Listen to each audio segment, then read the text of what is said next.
Nairobi. The government has proposed policies and levies for civil registration, immigration and citizenship services that will likely dent further the depressed pockets of millions of Kenyans beginning January 2024.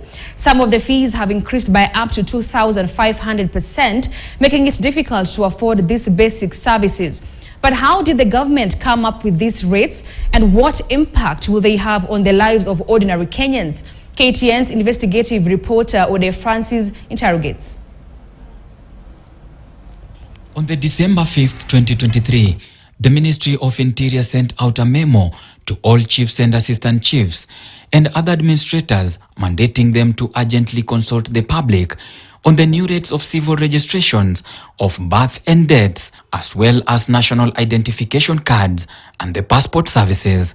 But KTN News has determined that this exercise was not premised on the law that obliges public participation. The public was neither given enough time or information to share their views on the matter, nor did the government consider their feedback before adopting the new levies. KTN News has obtained a document detailing the proposed reviews charges, fees and levies for registration and identification services. The document reveals a shocking increase in all fees related to these services, which some increment is as high as 2,500%. A sample of the table shows the percentage increase in the fees. Certificate of birth and death will cost 200 shillings, up from 50 shillings, an increase of 200%. Late registration of birth and death will cost you 500 shillings, up from 100 shillings, an increase of 500%. Re-registration of birth and verification of certificate of birth or certificate of death for private Kenyan agencies will cost you 1,000 shillings, up from 100 shillings, an increase of 900%.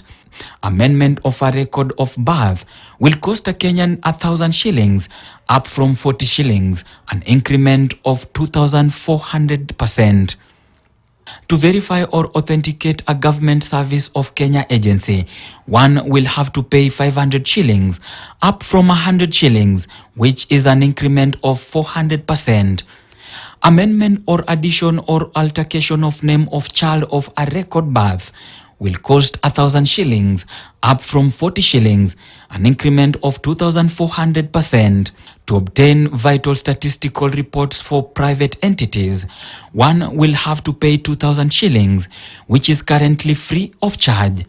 The same applies to vital statistical report for government of Kenya agencies, which will cost 1,000 shillings, also currently free of charge. If a Kenyan died abroad, his or her death registration will cost $150, equivalent to 23,000 Kenyan shillings with the current exchange rates. The same applies to registration of birth of Kenyan occurring abroad, which will also cost $150, up from 50 shillings. The State Department for Immigration and Citizen Services proposes to introduce a subsidized fee of 300 shillings for the application of a national identification card, which currently does not attract any user charges. For duplicate and replacement of ID, the State Department for Immigration and Citizen Services proposes to review the fee for this application from 100 shillings to 1,000 shillings to align it with the cost of production and the current market rates.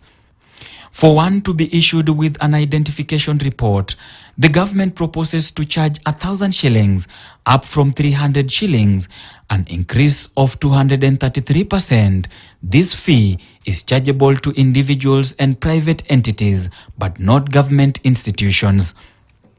Staff working in government ministries, departments and agencies will have to pay 1,000 shillings, up from 100 shillings, an increment of 900% to obtain a civil servant's card.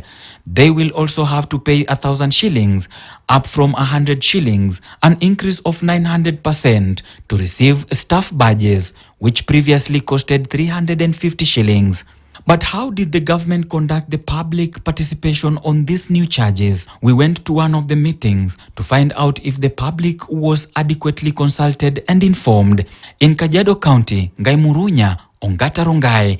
At the DO's office, those who attended the meeting did not know the agenda until the DCC announced it during the meeting. The participants here were students who had come to apply for IDs. The Constitution confers right to participation in decision-making is guaranteed under Article 118(1) and B and 196(1) and B, which directs the national and county legislatures to respectively facilitate public participation in their work. But did the government follow the proper framework for public participation, which include placing adverts in mainstream media, both print and electronic, and providing feedback mechanism through drafting and tabling of the resultant report? Time is ticking to 1st January 2024. Ode Francis, KTN News, Nairobi. Thank you, Ode, from that. And that story by my colleague Ode takes us to a very short commercial break here on East Diary. Please stay with us for an interview with our sister station, Spice FM, in just a bit.